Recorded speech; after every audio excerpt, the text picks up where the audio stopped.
국가는 나의 가족을 다 알고 있는 거예요. 무섭네요. 네. 며느리 삼기 좋은 대학교들이 있어요. 북한의 4년제 대학교 졸업생 여자들 중에 이제 결혼을 하지 말아라. 사돈의 8천, 6천까지 다 조사해가지고 와. 예, 인권 침해가 없다고 주장을 하기 때문에 윗선 덩어리. 예, 아, 내 앞날은 이제 끝났구나.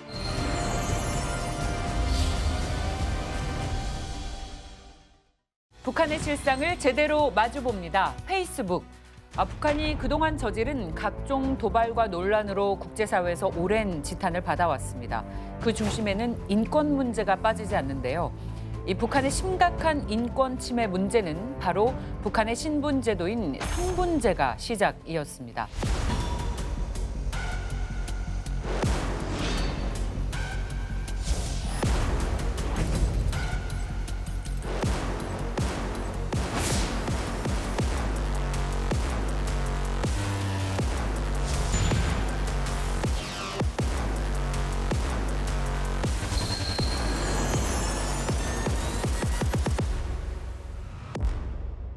오늘은 북한 주민들의 발목을 잡는 북한의 성분제에 대해서 이야기를 해볼까 하는데요. 함께할 전문가 먼저 소개해드리겠습니다.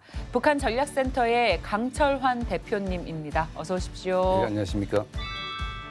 저는 그 92년도에 대한민국에 왔습니다. 북한에 있을 때에는 정치범 수용소 수감 경험이 있고요. 한국에 와서 이제 기자 생활도 했고 현재는 이제 북한 전략센터 대표로 활동하고 있습니다. 야, 정치범 수용소 소감됐던 경험이 있다고 하셨는데 오늘 그 이야기를 좀 들어보고 싶네요. 예. 자, 그리고 북한 이탈 주민 남인희 씨와 박유성 씨입니다. 어서 오십시오. 네, 안녕하십니까. 안녕하세요. 태어날 때부터 신분이 정해져 있다. 그 신분에 따라서 차별을 당한다고 하니 어떤 이야기일지 궁금합니다. 북한의 성분제는 제도적으로 어떻게 나뉘어져 있는지 궁금합니다, 대표님. 예, 북한은 이제 핵심 군중, 그다음에 복잡 군중, 적대 군중으로 이제 분리가 돼 있고요. 네, 군기. 예, 예. 예를 들면 이제 한 52개 내지 56개 정도의 성분이 이제 분리가 돼 있습니다. 50개요? 예. 와. 그래서 이제 아주 세밀하게 이제 분리해 놓고 그 기준에 맞게 이제 그 사람을 뭐 감시하거나 또는 뭐 간부로 등용하거나 뭐 이런 기준으로 삼는 것 같습니다. 와. 예, 아주 세밀하게 다 하나하나 분리하는군요. 예, 그렇죠. 친미파도 적대 계정이 있네요. 아유, 친미파. 적대 중에 적대겠지. 수용소 계층. 수용소겠지. 그러면은 김정은이 수용소를 가야 되겠네요. 왜요? 트럼프랑 만나서. 악수만 적대계층이 적대계층이 아닙니까? 아, 스킨십만 해도 바로. 네. 만나서 얘기 많이 나눴잖아요. 오, 일단 전에 그러네요. 북한 가면 큰일 나겠네요. 큰일 났죠. 그쵸. 네. 민희 씨, 이거 어디에 공식적으로 이런 계층이 분류가 나와 있어요? 공식적으로 나와 있는 거는 네, 없거든요. 근데 사실 학교에서 제가 이에 대해서 배운 적이 있었어요. 학교 과정에서 김정일이 이걸 이렇게 분류를 해놓고 아무래도 핵심 군중은 우리 정권의 수립을 위해서 많이 이제 그 피를 흘리며 싸운 그런 사람들이기 때문에 대를 이어서 덜 봐줘야 된다. 그리고 이제 복잡 군중이나 족대 계층은 끊임없이 교양 개조해서 우리 제도를 위해서 열심히 살아나가도록 그렇게 해야 된다라는 식으로 그걸 김정일이 내놨다고 배우긴 했었어요. 그것도 약간 피라미드 형식으로 이렇게 분류해놓고 배웠었거든요. 아, 실제로 삼각형 그려놓고 설명을 네, 해요? 근데 사실 그때는 아무 문제도 못 느꼈어요. 그냥 뭐 당연히 저렇고 저건 학교 과정인 거지 사회에서 저렇게 차별받을 거라고는 상상도 못 했었거든요. 근데 사실상 이제 북한에서 보면 인민보안성이나 국가보위성 같은 이런 사람들을 통제하고 단속하는 기관들에서는 이렇게 이런 분류에 따라서 사람들을 감시하고 예, 처벌도 다르게 주고 똑같이 통제하고 그렇게 하는 것 같습니다. 그거 그냥 당연한 일상, 그냥 당연히 받아들였네요. 그냥 네. 언제부터 그 계층제도 언제부터 생겨난 거예요?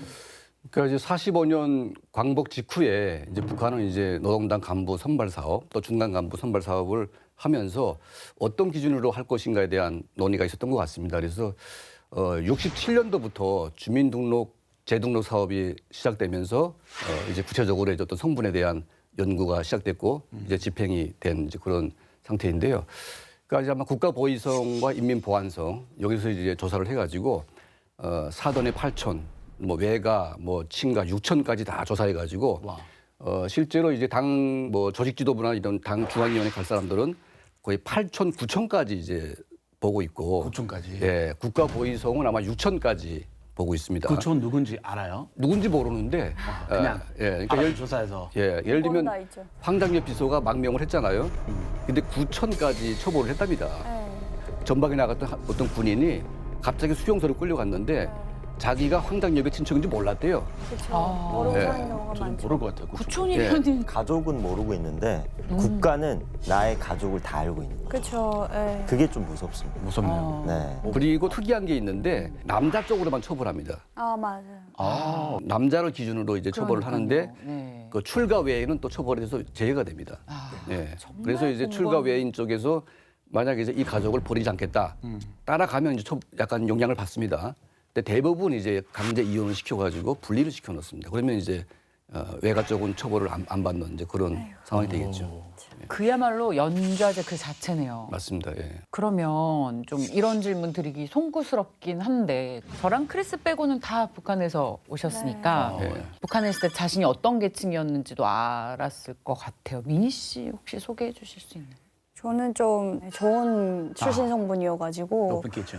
네, 저희 친할아버지 할머니 두 분이 다 이제 의사셨고 뭐 외할아버지는 이제 외교관이셨는데 외할머니의 그 성분이 되게 좋으세요. 외할머니 자체가 이제 망경대 혁명학원 일기 졸업생이어가지고 금방 섰을 때 그 망경대 혁명학원이 생겨났을 때 거기를 졸업하셨거든요. 만경대 혁명학원이라는 게 굉장히 중요합니다. 그러니까 만경대 혁명학원을 나왔다고 하게 되면 최소한 중앙당에 진입할 수 있는 그런 이제 특정 계층이 되는 거죠. 그러니까 북한 정권을 위해서 거의 목숨 바쳐서 싸웠던 충신 중에 충신 그 자녀들이 가는 것이기 때문에 북한의 지금 현재 노동당을 이끄는 이 중앙 이 조직의 대부분이 이제 만경대 혁명학원 출신이 많습니다. 그 원래 할머니가 강원도 분이신데 할머니의 아버지가 이제 김일성을 위해서 싸웠다 해가지고 이제 평양으로 올라오셔서 쭉 평양 사람이 되신 거예요. 그래서 그러다 보니까 이제 뭐 엄마도 공부도 잘했는데 성분도 좋다 보니까 이제 김일성종합대학을 가고 어머니가 김일성 종합대. 네, 그렇게 가고 할머니네 집만 가면 정말 그 김일성, 김정일과 찍은 사진이 되게 많았었어요. 네, 그리고 이제 그 사진 하나만 있어도 출세한다는 그 사진이 네. 다수 있었다. 뭐 단체 사진도 아니고 뭐 네, 여러 단둘이, 명 단둘까지는 아닌데 뭐 한 20명에서 모여서 찍은 사진 뭐 해가지고 되게 많았는데 외할머니 같은 경우에는 그 평양의학대학병원에 담당 진료과가 있었어요. 어진료과라고 있었는데 거기서 그냥 할머니가 약간 장염에 걸리셨다 그러면 바로 차를 보내서 할머니를 모셔가고 2인실에 딱 입원시켜가지고 할머니를 이렇게 돌봐드리고 할머니 명절 되면은 뭐 한복부터 시작해서 양복지부터 뭐 맥주 뭐 이런 것까지 와.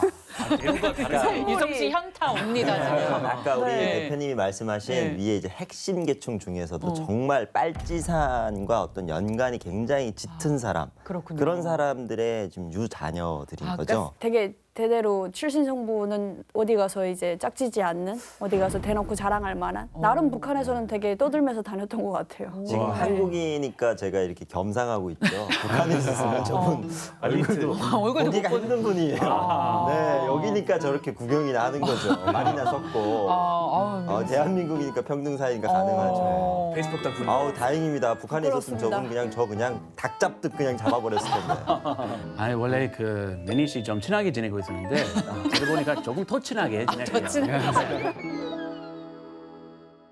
아니, 사실 저도 어떻게 보면은 남인희 씨처럼 그런 어떤 과정을 밟을 수는 있었어요. 하지만 이제 저희 할아버지 같은 경우가 평양에서 예술인이었어요. 오. 평양 영화음악단에서 이제 바이올린을 연주를 하셨는데 와. 한국 전쟁 당시에 군대 가기 싫어서 잠깐 이제 한국 전쟁 3년 안에 잠깐 남쪽으로 이제 이모가 있어서 내려왔다가 한국 전쟁이 끝날 무렵에 다시 이제 북한으로 이제 가서 평양에서 이제 전쟁이 끝나고 한 10년간 결혼해서 애까지 낳고 그 첫째가 이제 아버지죠. 그래서 잘 살았습니다. 근데 잘 살다가 그래서 이제 할아버지가 정말 친한 친구랑 술을 한잔 하면서 이제 TV를 보고 있었는데 그러니까 어딜 가나 그 술이 문제예요. 술이. 술 한잔 하고 나서 그 TV에서 이제 남쪽을 비방 증상하는 뭐 거지들이 막 득실거리고 지금 병원 앞에서 사람들이 죽어가고 병원비를 못 내서 피를 팔고 있고 막 이런 얘기를 하니까 할아버지가 이제 조금의 남쪽의 경험을 바탕으로 내가 저기 가봤었는데 저 정도는 아니었다. 아 주사가 나오는군요. 네. 그러니까 그냥 팩트 바탕으로. 너무 참다 못해 본인도 정말 유하게 한마디를 하신 거죠. 그리고 술자리는 이제 마무리가 됐죠. 그 다음 날에 할아버지가 눈을 떴더니 이제 검은 승용차 2대가 와서 어, 할아버지를 그냥 데려갑니다. 어떻게 알았을까요? 그 친구가 얘기를 한 잃어봤겠죠. 거죠. 단둘이 얘기했는데 그 친구가 친구 이제 아니지. 얘기했죠. 친구 아니죠. 취중에 본심이 나온 거예요. 그렇죠. 근데 거기서 이제 끝난 게 아니라 네. 다음 날에 이제 집에 있는 물품을 이제 다 할아버지 물품을 다 정리해서 이제 가져가고 저희 할머니한테 이혼을 하겠냐. 근데 이제 영문을 모르니까 그래서 아버지가 7살 당시에 평양에서 사시다가 함경북도 회령시 궁심동이라는 굉장히 시골로 이제 수방을 내려옵니다. 탄을 캐는.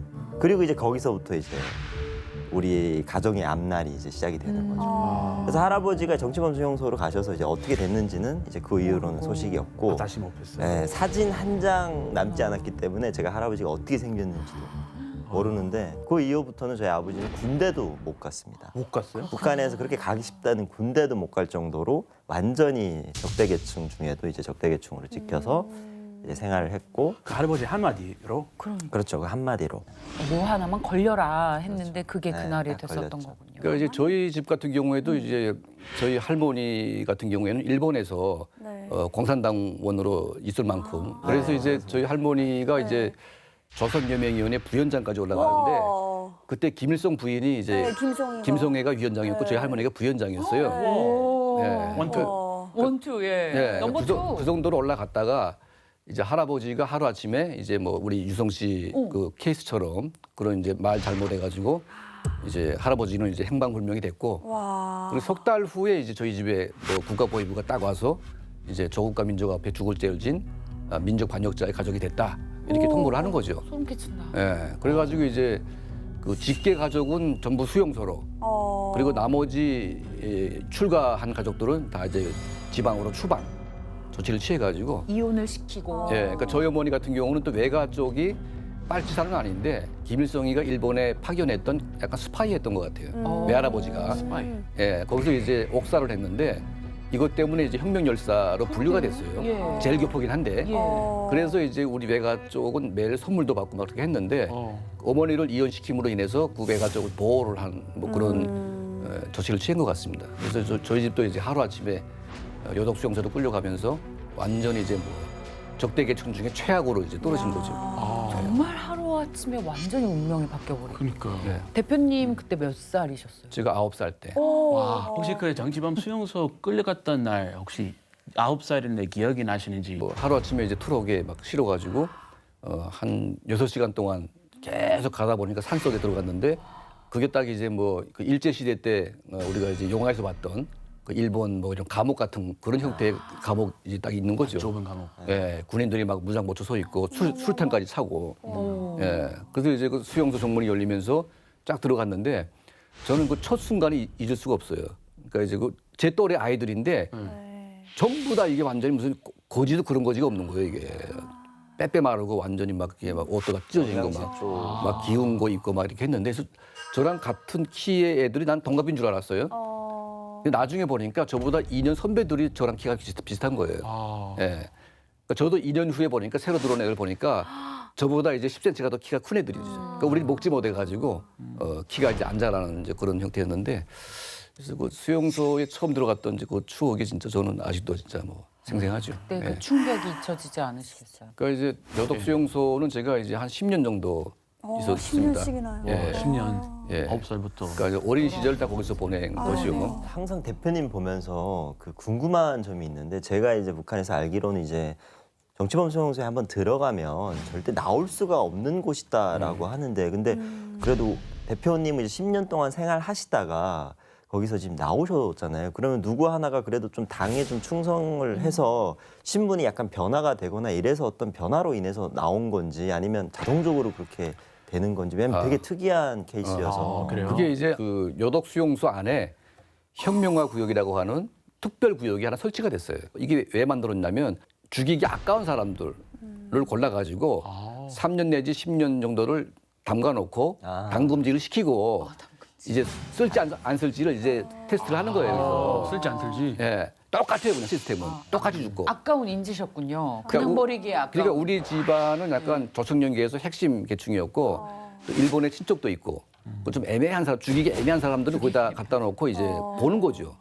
뭐 그런 특별한 구역을 만들어 놨기 때문에 그 구역에서는 해마다 석방을 시킵니다. 이렇게.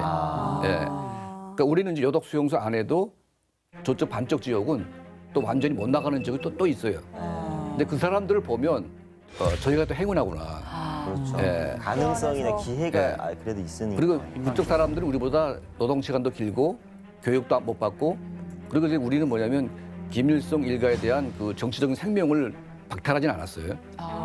근데 완전 통제 구역은 그 정치적 생명이라고 하는 이걸 박탈시켜가지고 너네는 짐승하고 똑같다 이렇게 규정을 한 거기서 거죠. 인간이 아니다. 인간이 아니다. 그렇게 얘기해요. 예, 그러니까 우리는 인간으로서 평가는 받았고, 인간은 예, 그 외에 이제 뭐 완전히 죽이는 부류는 인간으로서의 모든 자격을 박탈당하고, 인간 비인간 이렇게. 예, 생사유탈권을 보위부가 가지고 있는 거죠. 그래서 석방시켰어요. 그 시절. 예, 그 당시 일본이라는 그 곳에 제일교포들이 많잖아요. 거의 북한의 돈주였어요, 그 사람들이. 그렇죠. 돈을 계속 상납하니까. 근데 너무나 많은 제일교포들이 수용소 가니까 그 가족들이 막 일어난 거예요, 거기서. 해명하라. 그러니까 그때 그 당시에 김정일이가 이제 이거 안 되겠다 해가지고 일본에 친척 있는 사람들만 골라서 이제 석방을 시켰죠. 예. 그래서 돈줄이 끊기니까 그렇죠. 다시 회복시킨 거네요. 예. 그거 아니었으면 아마 저희도 영원히 수용소에 있을 가능성이 높다고 봐야죠. 신분차별에 대한 내부의 동요 위험이 감지되자 김정일은 인덕 정치를 강조하면서 성분차별을 완화하겠다는 액션을 선보였습니다. 그러나 이후에 김정일이 주도한 이 사건 때문에 인덕 정치는 물거품이 되고 북한 체제의 잔혹성만 강조됐습니다. 과연 어떤 사건일까요? 북클립에서 함께 만나보시죠. 1997년부터 2000년까지 북한 주민 2만 5천 명가량이 김정일이 만든 한 조직에 의해서 숙청당했습니다. 바로 심화조입니다.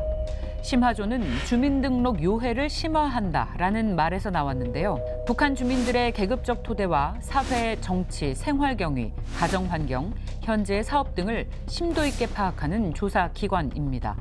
김정일은 왜 심화조를 조직해 죄 없는 북한 주민들을 학살하는 만행을 저질렀을까요?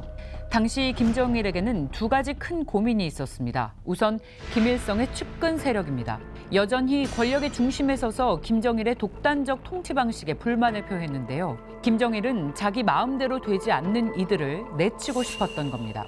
또 연이어 실패한 정치적인 행보 탓에 심각한 경제 위기와 대기근, 고난의 행군이 찾아왔는데요.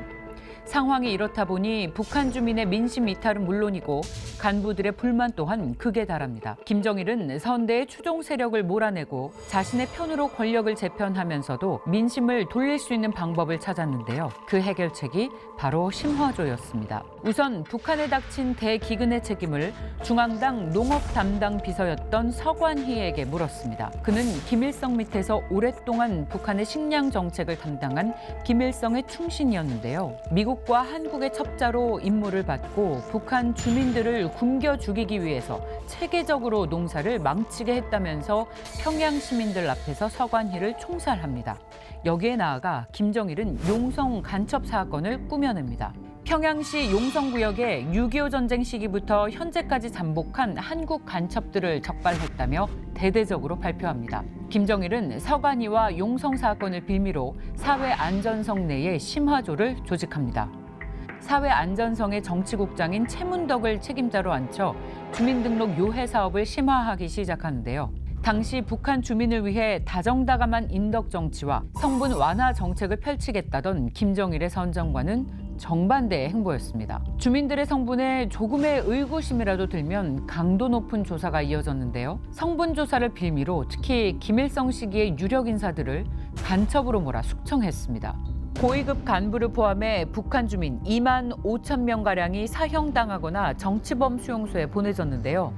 정치범 수용소 내 자리가 부족해 수용소를 추가 마련할 정도였다고 합니다. 상황이 이렇다 보니 북한 내의 민심은 더욱 동요하는데요. 한간에는 이 정도로 간첩이 많다면 정말 정권이나 체제에 문제가 있는 것 아니냐는 불신이 생겨나기 시작합니다. 자신의 의도와 달리 사회 전반의 불안과 불신으로 확산하자 김정일은 다시 한번 대책을 세웁니다. 심화조를 해산하는 것은 물론 심화조 요원 전원을 체포하는데요. 민심을 달래고 격앙되는 전국 분위기를 바로잡기 위해 대대적인 심화조 소탕 작전을 벌인 겁니다. 또 모든 사건의 원흉을 심화조와 또 그 책임자인 사회안전성 정치국장 최문덕 등에게 떠넘깁니다. 이들을 권력욕에 눈이 멀어 애꿎은 사람까지 잡아놓는 악인으로 둔갑시켰고요. 김정일 본인은 사태를 수습하고 억울하게 희생될 뻔한 수만 명의 사람을 구한 영웅으로 등극합니다. 이후 김정일은 인민을 탄압하는 조직이 아닌 인민의 생명을 지키는 조직이 되라는 의미에서 사회안전성을 인민보안성으로 개편하고요. 정치범 수용소에 갇혀있던 심화조 피해자들을 석방합니다. 그러나 이 희대의 숙청 사건은 북한 사회에 깊숙이 스며들어 체제에 대한 불신을 더욱 키우게 됐죠. 자신의 권력을 위해 수많은 이들을 간첩으로 몰아학살한 김정일. 체제 유지를 위해서라면 김정은 역시 제2의 심화조를 만들어 북한 사회에 다시금 피바람을 불러올지 모릅니다.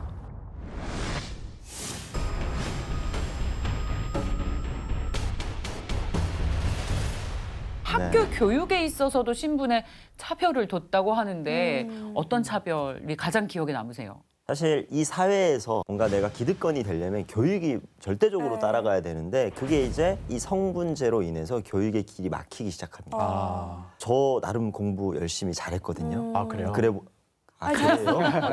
말을 좀 막 하는 경향이 있는데 공부, 미국 분들은 굉장히 잘 쓸 것 남의 같은데. 눈치를 안 보고 얘기를 해요. 예. 눈도 안 보이니까 그냥 추임새.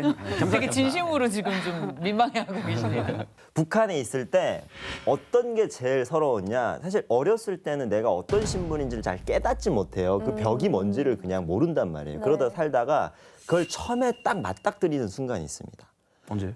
지금은 교육제가 좀 바뀌었는데 북한은 이제 초등학교 4년 그리고 중학교 이제 6년 그리고 이제 유치원 1년에서 11년제인데 초등학교 4년을 졸업하고 나서 중학교 갈 때 김정일이 이제 고난해인군 이후로 매 시군에 제1고등중학교라는 걸 신설을 합니다. 그게 이제 영재, 수재들을 이제 데려다가 키워서 그 사회의 오. 기득권층을 만들기 위해서 교육제를 실시를 했는데 저는 이제 거기서 기준에 취하는 어떤 그런 교육을 받고 시험을 봤는데 계속 떨어지는 거죠. 면접도 보고 영문을 모르겠어서 이제 계속해서 이제 담임 선생님, 아버지 어머니한테 얘기를 했는데 마치 담임 선생님과 모든 사람들은 다 알고 있는 듯이 결과를 이미. 잘했다.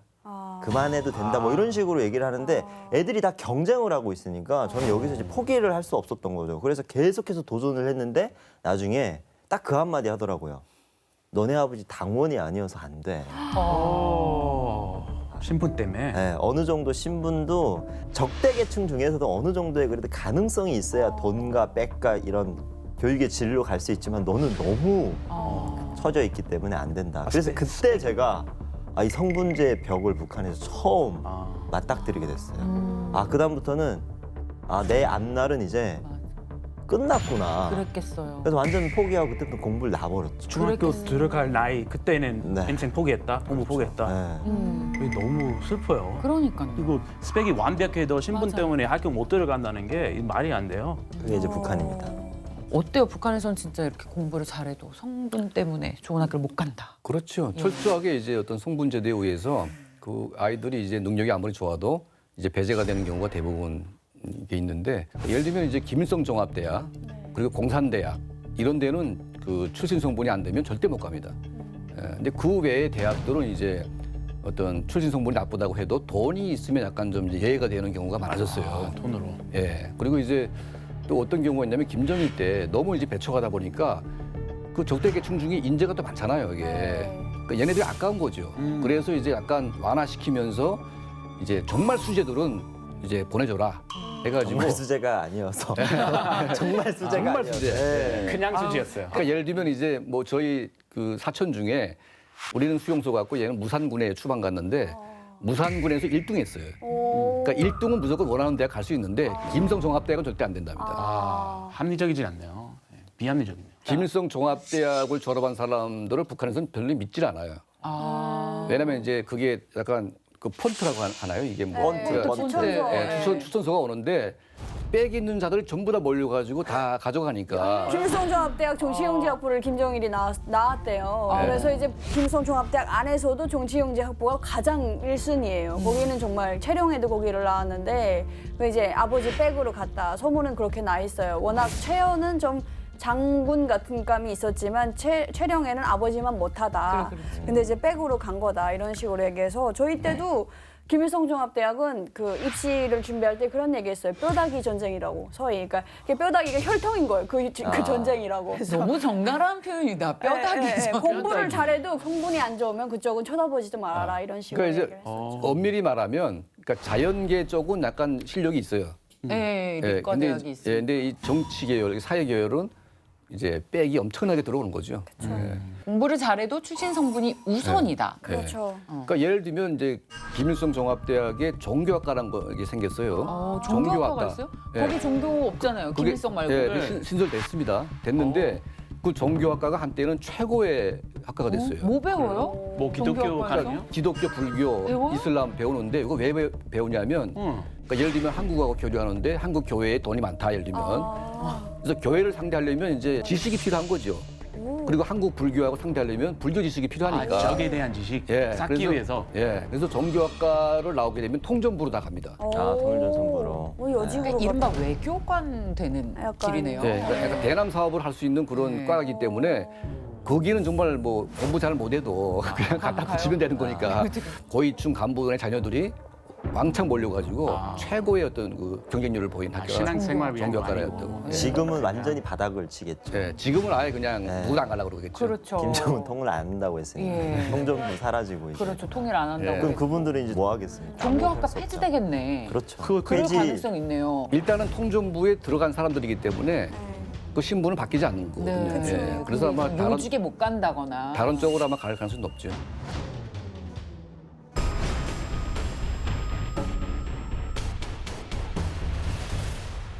그 북한 사회에서는 군대와 노동당 입당을 굉장히 중요하게 여긴다는 말씀들 계속 해주고 계시는데요. 군대, 노동당 입당, 출세에 얼마나 역할을 하나요? 제가 아는 사람들이 종합대학 정치경제학부를 갔는데 거기에 이제 직통으로 고등학교 졸업하고 바로 대학 간 친구가 딱 한 명밖에 없었대요, 학급에. 나머지는 다 제대군인 이제 입학생들인데 그 정도로 이제 간부집 자녀들은 애초에 첫 코스가 군대인 것 같아요. 군대를 가서 우리는 보통 10년이라고 알고 있잖아요, 북한의 군사복무를. 근데 이 사람들은 5년, 6년 이 정도 하고 위탁생이라고 해서 바로 이제 입당하고 대학교로 와서 그 10년 안에 군대와 대학을 다 이제 동시에 해결을 하는 거예요. 그다음에 또 이제 다른 고급당 학교 뭐 이런 당학교를 밟아가지고 또 당간부로 가는. 그래서 약간 어찌 보면은 군대 입당 대학 이게 어찌 보면 출세의 첫 관문이다. 예, 필수적으로 통과해야 되는 길이다라고 볼 수 있죠. 공정하지는 않네요. 3대 카테고리네요. 네. 근데 이제 북한은 뭐 모든 남성, 지금은 여성들도 의무적으로 군대를 가는데 사실 성분이 좋은 사람들이야 군대를 가서 입당을 하고 그 체계적인 절차를 쫙 밟는데 사실 성분이 안 좋은 사람들도 군대에 끌려가지 않습니까? 네. 그럼 가면은 입당은 군대 10년 군사복무를 하면 무조건 돼요. 근데 입당이 되는데 사실 이 사람이 가능성 있는 사람이 입당이 돼서 조선노동 당원이 되는 거랑 가능성이 전혀 없는 사람이 조선노동 당원이 되는 거랑은 완전히 다른 부분이거든요. 근데 그렇게 내가 조선노동당 당원이 된들 사회에 나가서 그걸로 내가 쫙 해서 출세길이나 인정을 받을 길이 없어요. 그러니까 당원이 된 배경이 안 좋은 사람들도 당원증은 있습니다. 근데 나와서 그거 술이랑 바꿔 먹어요. 왜? 본인한테는 가치가 없는 거죠. 그렇죠. 증주면 술 나와요? 그러니까 이제 외상으로 뭐 만약에 뭐 외상. 술을 먹거나 뭘 할 때 당원증을 마트에다 맡겨두고 이제 술을 바꿔 먹는. 그러니까 그런 식으로 조선노동 당원이라는 것도 북한의 계급제에 인해서 똑같이 적용되는 게 아니에요. 예. 그 사람이 출신 배경에 의해서 그러네요. 완전히 다르게 예, 적용이 돼요. 출신 배경 아주 인생의 큰 부분 예. 영향 미치는군요.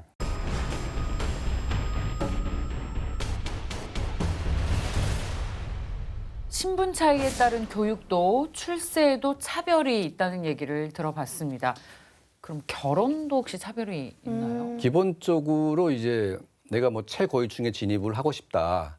그러면 이제 거기에 걸맞는 어떤 성분 계층의 부류와 이제 결혼을 해야 이제 아무런 걸림돌이 없는 거죠. 근데 사람 일이라는 게 그렇지 않지 않습니까? 예를 들면 우리 막내 삼촌네 아들이 예술을 했는데 중앙당 어떤 그 고위급의 딸이 또 그 조카를 사랑해가지고 결혼한다고 난리가 났어요. 그러니까 이제 뭐 그 중앙당 그 집안에서는 절대 안 된다. 왜냐면 내가 여기 한국에 왔는데 역적의 가족인데 그 중앙당 쪽에서 절대 안 된다 해가지고 끝내 안 됐는데 그리고 이제 어중간한 간부들은 이제는 돈이 있는 제일교포들하고 결혼하겠다. 그렇죠. 이런 사람들이 또 꽤 있어요. 돈으로 인한 신분 상승을 어차피 높이 갈 수는 없고 뭐 중간 간부만 유지하면 되니까. 편하게라도 그리고 살자. 이제 한때는 이제 김정일이 제일교포 고영희를 이제 맞이하면서 제일교포들이 너무 성분이 낮다 보니까 간부들이 결혼 안 했어요. 네. 근데 본인이 결혼했으니까. 그러니까 이제 제일교포들하고도 결혼해라 이렇게 또 했습니다. 그러다 보니까 이제 눈치 빠른 이제 고위층 간부들이 돈이 제일 많은 제일교포들을 골라가지고 사돈을 맺는 겁니다. 그러니까 돈과 권력을 한꺼번에 이제 얻는 그런 케이스들도 있었어요. 결혼이라는 게 이제 연애처럼 둘만이 좋다고 해서 되는 게 아니라 가족과 가족의 만남이잖아요. 근데 사실 거기에서는 항상 고려해야 되고 재고를 해야 될 부분이 있는데 북한은 그게 이제 제일 급선무가 성분제입니다. 사돈끼리 만나면 너 성분제 어디냐? 그렇죠. 그래서 사실 남자 쪽의 성분에 여성이 많이 따라가기 때문에 사실 좋은 배경을 가진 남성을 여성들은 굉장히 더 선호하고 그렇지 못한 남성들은 여성들한테 그냥 찬밥 신세가 되는 시국이죠. 그래서 이 성분제, 북한의 출신 성분 때문에 어떤 혈육의 정도 끊는 경우들이 굉장히 많아요. 북한에는 온전한 사랑이 있기가 힘드네요. 평양 같은 경우에는 좀 평양에서만 결혼하려고 하는 그런 경향이 있어요. 그래서 평양 여자가 만약 지방 남자를 만나게 되면 지방으로 내려가서 살아야 되거든요. 그래서 평양에 있을 때 그런 얘기도 많이 했어요. 여자들이 전봇대랑 살면 살았지. 평양에 있는 전봇대랑 살면 살았지. 지방 남자랑 안 산다라고. 너무해. 지방 남자. 야. 지방 남자, 제가. 지방 남자. 지방 남자. 전봇대. 그러니까 전봇대보다 못한 사람이에요. 전봇대도 유성 씨가. 못해요. 네.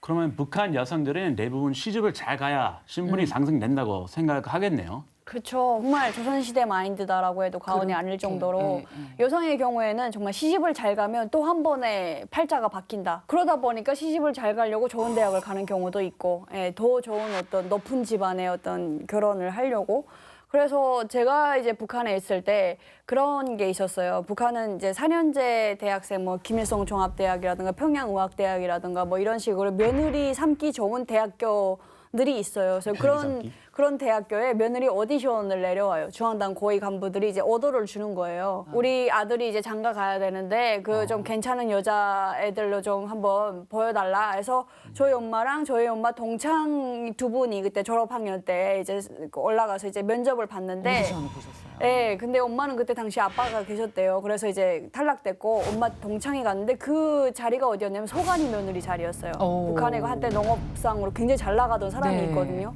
그리고 이제 김정은이 결혼할 그때 지금에 생각해보니까 그때 시즌인데 그때 당시에도 북한의 4년제 대학교 졸업생 여자들 중에 이제 결혼을 하지 말아라라고 이게 딱 그 지시가 내려왔던 적도 있었어요. 진짜 마음이 안 돼. 몇 명을 골라가지고 너네는 결혼하지 말아라 이런 식으로.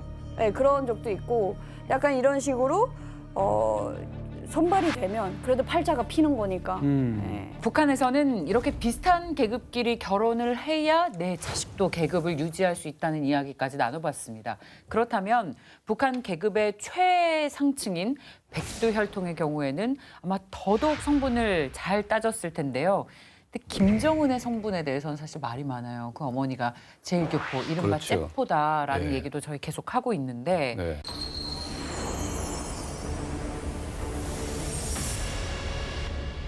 원래 김정일, 그러니까 김정은의 아버지가 기본 부인은 이제 김영숙입니다.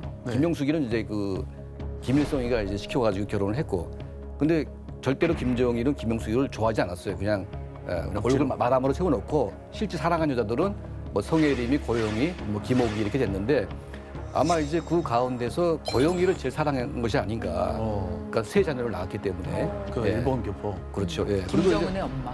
그렇죠. 그러니까 이제 김정일이 약간 그 일본에 대한 문화 향수가 꽤 있는 것 같아요. 그러다 보니까 이제 일본 노래도 되게 좋아하고 일본식의 어떤 그런 수시도 좋아하고 또 술도 일본인 좋아하고. 요리사 후지모토 겐지도 가지 않았습니까? 그래서 뭐 그런 식으로 이제 하다 보니까 이 고영희하고 정서적으로 굉장히 잘 맞은 것 같고 또 이제 고영희 20대 때 보게 되면 굉장히 미인이거든요. 예, 그래서 한눈에 꽂힐 만한 그런 얼굴을 가졌고 딱 보니까 출신 성분이 복잡금 중에 속하는 거죠. 그러니까 조청년 핵심 간부도 아니고 일반 이제 복잡한 군중의 제일교포의 일반 가정인 거죠. 네. 그리고 더 내려가면 친일파입니다. 네. 고영인의 그 아버지가 제주도에서 그 친일 부역을 했습니다. 어이구. 예, 그러니까 어떻게 보면 적대 계층 아니에요? 예, 백두 혈통과 친일파 혈통이 우와. 결합이 되면 이게 뭐가 됩니까? 이게 완전 족보가 없는 짬뽕 그런 게 되는데 그러다 보니까 이제 고영이에 대해서 한 번도 김정일이가 공개한 적이 없어요. 없고 이제 심지어는 그 김일성이도 몰랐어요, 사실은. 그리고 이게 들킬까봐 그 김정철, 김정은, 그 김여정 이 삼남매를 스위스로 몰래 추방 비슷하게 보내가지고 거기서 그냥 살게 합니다. 그래서 유학 거기 갔죠. 예, 그러다 보니까 그 김정은 같은 경우에는 할아버지 김일성과 찍은 사진이 한 장도 없어요. 그러니까 뭔가 자기 정통성을 내세우고 싶어도 내세울 게 없잖아요, 지금. 감추는군요. 예, 김정은 본인이 가장 출신 성분이 안 좋은 사람인데 지금은 이제 정점에 올라서 소위 북한 체제 그 신분제도를 갖다 간장을 한다는 게 이게 뭔가 모순적이고 말이 안 되는 케이스가 아닌가. 혹시 김정은의 엄마가 제일 교포란 걸 원래 두 분이 알고 있었나요? 전혀 몰랐죠. 네, 전혀 몰랐고 알 수도 없었고 북한에서 만약 알았더라면 굉장히 충격이었을 것 같기는 해요. 북한에서 뭐 약간 김정일이랑 결혼을 한다라면은 어찌 보면 약간 김일성 측근에서 쌓은 항일투사의 딸이랑 뭔가 결혼을 해서 그런 어떤 백두 혈통을 그렇게 지켜왔을 것 같은데 뭔가 제일교포다라고 하니까 되게 좀 아이러니한 그런 생각이 들고 아마 그 북한에서 만약 이걸 주민들이 알게 되면은 그럼 우리는 째포의 아들이 우리를 통치하는 거야 이런 생각을 할 것 같아요. 김정은의 어머니가 제일교포다, 이른바 째포다라는 게 거의 확실시되고 있는데 그럼 북한 내에서 제일교포에 대한 주민들의 인식은 어때요? 고위층의 분들은 그래도 좀 나보다 신분이 낮고 그리고 어떻게 보면은 이 사회를 잘 모르는 사람들이라고 무시하고 이럴 수 있는데 사실 이 째포들이 청진 지역에 많았습니다. 그쪽에서 이제 배가 많이 와서 이제 그쪽에서 정착을 많이 시작했고 이제 해령 쪽으로 이렇게 들어왔는데 이분들이 일단은 선진국에서 살다 왔기 때문에 조금은 북한 주민들이랑 좀 달라요. 어떤 마인드라든지 이런 말하는 거라든지 이런 게 굉장히 유순했고 그리고 북한이 고난행군을 딱 맞으면서 째포들의 위상이 조금 달라집니다. 올라가요. 이분들이 가지고 있는 게 있고 돈이 있습니다. 돈이 있고 이제 계속해서 일본에서 지원을 좀 받다 보니까 이분들을 어떻게 보면은 그동안은 무시하고 좀 나보다 아래에 있다고 보던 사람들의 어떤 위치가 달라지는 계기가 돼요, 경제적으로.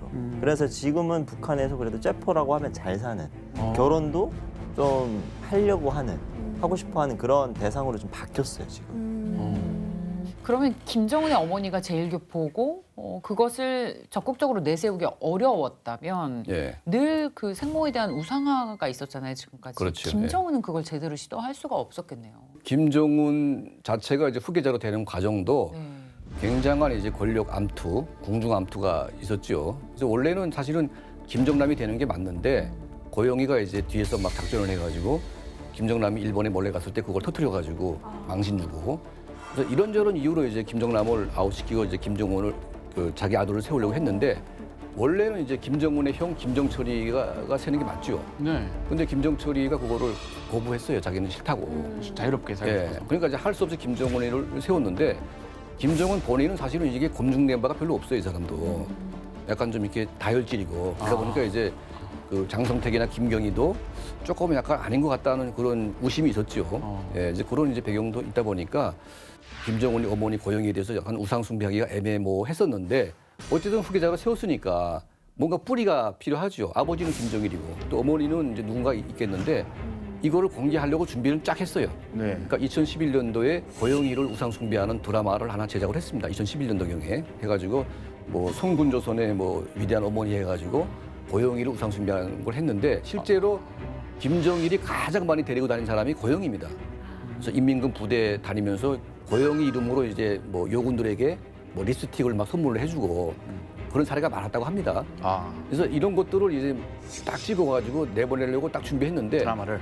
이거를 누군가가 몰래 빼가지고 일본에다 팔아먹었어요. 드라마를. 예, 저도 그때 봤는데 그의 선군 영장에 가장 가까운 동지가 되시어 그 누구도 대신할 수 없는 특출한 공적을 쌓아올리신 존경하는 어머님. 선금조선의 창창한 미래를 마련해 주신 존경하는 어머님의 그 업적은 또 얼마나 위대한 것입니까? 아버지 장군님을 잘 받들고 장군님의 뒤를 이어 앞으로 김일성 민족 김종일 조선의 미래를 또 메고 나가야 한다고 하시며 백두산 위인들의 풍모를 그대로 닮은 또 한 분의 청년 장군을 안아 키우신 우리 어머니. 우리 대장동지에게 있어서 어머님은 수령결 싸움의 가장 숭고한 귀감이셨고 위대한 스승이시였습니다. 아주 리얼하게 다 나왔어요. 터지다 보니까 갑자기 이제 그 정보가 또 북한에 들어가면서 저거 제일교포 무슨 뭐 친일파에다가 막 그런 말들이 막 들어가기 시작하니까 민망했겠네요. 우상 숭배를 하려고 하다가 이제 갑자기 스톱이 된 겁니다. 못하죠. 예, 이미 정보가 막 거꾸로 들어가니까. 계획이 망가졌네요. 예, 그래서 현재까지 김정은이 집권 뭐 10년 넘었지만 자기 어머니가 누군지 밝힐 수가 없는 겁니다 지금. 우와. 그러니까 얼마나 이게 망신스러운 일입니까? 밝혀지면 지금 너 지도자 자격 없다 이렇게 북한 주민들이 이렇게 이런 이랬을까요? 동료를 할 수도 있죠. 그래서 사실 북한이 제일 요즘에 민감하게 반응하고 제일 우리한테 강력하게 대응하는 게 대북전단이거든요. 전단 내용 안에 이제 김정은의 이런 가계부 이런 것들을 되게 세세하게 팩트적으로 다 기록이 돼 있는 것들을 지금 북쪽에 보내고 있어요. 네. 그러니까 이런 것들이 만약 주민들이 실질적으로 듣고 보고 이해를 하고 저기는 정말 모순 덩어리구나 이런 의구심을 갖기 시작하면 북한 내부에서 굉장히 큰 동료나 아니면 북한 정권에 대한 위협이 될 수 있기 때문에 김여정이 그렇게 이 대북전단에 대해서 정말 극도로 이 날선 표현들을 하고 나고 또 쓰레기 풍선도 이제 반대로 보내는 이유가 다 있습니다. 그렇겠네요. 와. 김정은 집권 시기에 북한의 핵심 계층이라 불리우는 그야말로 북한 최고의 엘리트인 외교관들. 예. 정말 한국에 많이 들어오셨죠. 그리고 유학생 역시 한국에 많이 들어오고 있습니다. 그럼요, 대표님. 그 남은 가족들의 신분도 하루아침에 뒤바뀌나요? 그렇죠. 그러니까 일반 탈북자보다 이제 고위층들이 오는 비율이 김정은 정권 들어와가지고 훨씬 더 많아졌습니다.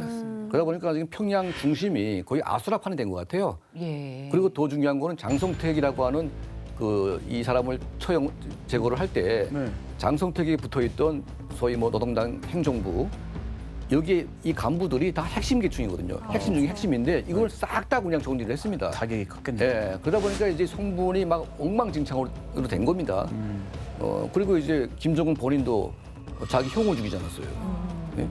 그러니까 이제 자기도 반역자 뭐 그런 이제 범죄자가 된 건데 그러다 보니까 이제 북한이 뭐랄까 좀 이렇게 이 성분 제도에 대해서 애매모호한 이제 그런 또 스탠스를 취하는 겁니다. 윗선 덩어리. 예, 이게 뭐냐면 너무나 많이 죽이고 너무나 많이 바꾸고 나보게 되면 체제가 유지가 안 돼요. 그렇죠. 그러니까 이제 도망가서도 이 집을 살려둡니다. 예를 들면 현철에. 현철에는 이제 김정은이가 관까지 맺습니다. 이렇게. 맺는데 현철의 조카는 한국에 와 있잖아요. 그래서 탈북자 가족인데 현철에도. 그럼에도 불구하고 이제 현철에를 자기 군사 수승으로 모시면서 마지막에 관까지 매주는 역적의 가문인데 사실은 뭐 그런 케이스가 너무 많아요. 그러다 보니까 김정은이가 요즘에 한 말이 뭐냐면 한 가정에도 역적과 충신이 따로 있다. 말 바꿨네요. 예. 업그레이드 됐군요. 그러니까 자기가 그런 거 자기가 합리화하는 거. 자기 합리화를 하면서 장성택을 죽이면서 예. 그 한 가족이었지만 장성택은 역적이고 역적이고 그 난 아닌 사람은 충신이다. 예, 또 장성택의 형제 가운데서도 장성우하고 장모는 두 사람은 또 처형을 안 시켰습니다.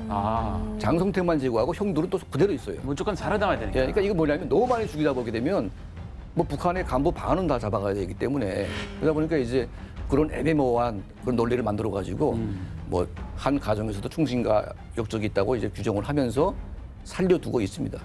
예, 그러니까 심지어 이제 라미니 씨 같은 경우도 이제 해외에서 오지 않았습니까? 근데 너무나 많이 오고 있어요 지금. 근데 그 가족을 잡아갈 수도 없어요. 출신 성분에 대한 이 성분은 낮게 취급이 되겠죠. 항상 감시가 붙을 때고 항상 이제 이런 조심한 삶을 살아야 되겠죠. 감시 붙지만 숙청은 이제 안 해요. 그러니까 숙청을 못 하는 거죠. 예. 못 하는 거죠. 예. 북한의 불합리한 신분제에 대해서 이야기를 나누고 있습니다. 관련해서 인권 침해 사례가 늘자 유엔 인권이사회에서는 인권 검토 그리고 인권 개선에 대한 보편적 정례 검토, 이른바 UPR을 정기적으로 실시하고 있습니다. 최근 11월에는 4차 UPR이 열렸는데요. 올해도 역시 인권 문제에 대한 다양한 권고 사항이 쏟아졌습니다.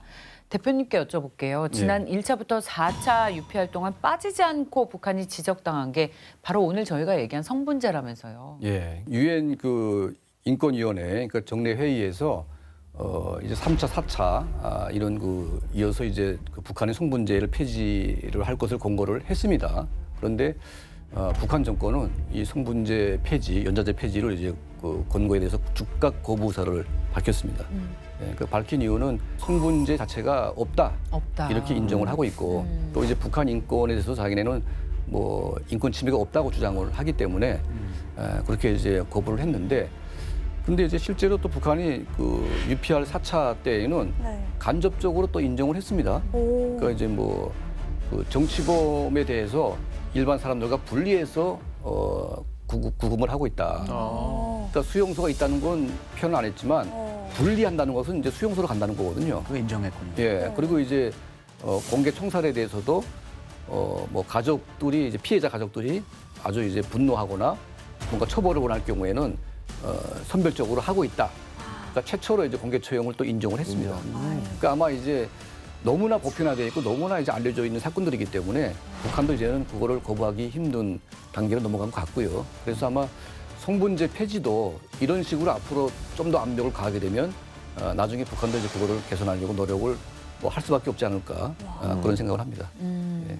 북한에 신분 차별이 있다는 건 어느 정도 알고 있었거든요. 그런데 이렇게나 계층을 나누고 다양하게 분류해서 치밀하게 주민들을 감시하고 있는지는 오늘 처음 알았습니다. 성분제 존재 자체가 사실은 인권 침해로 보이는데요. 이런 족쇄와 같은 제도가 하루빨리 좀 사라지는 게 맞을 것 같습니다. 북한의 실상을 마주보는 시간 페이스북은 여기까지입니다. 다음 주 새로운 이야기로 돌아오겠습니다. 고맙습니다.